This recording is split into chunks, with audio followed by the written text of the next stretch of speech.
মা, মা একটু এদিকে আসো। মা, আর কি হয়েছে?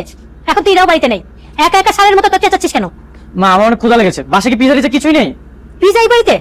পিজা কোথেকে থাকবে? আচ্ছা পিজা নেই ঠিক আছে, চকলেটও নেই? আরে পিজা চকলেট এগুলো তো ইরা এনে তোকে দিত, এখন থেকে নিজের জিনিস নিজে কিনে এনে খাওয়া অভ্যাস করিস।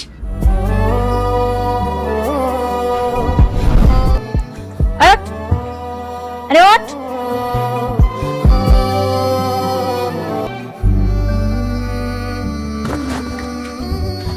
আপু তুই পিজা নিয়ে আসিস? থ্যাংক ইউ আপু। জানিস আমার অনেক ক্ষুধা লাগছিল, কিন্তু তুই টাকা কোথায় পেয়েছিস?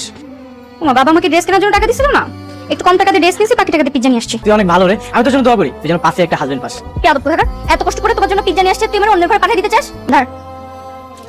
আপু তুই সবসময় এই চকলেটগুলো নিয়ে আসিস, এগুলো তোর অনেক পছন্দ তাই না? হ্যাঁ, আমি চকলেট ছাড়া অন্য কোনো চকলেট খাই না। ঠিক আছে যা, আমি যখন ইনকাম করবো তোর জন্য চকলেটগুলো নিয়ে আসবো, ঠিক আছে?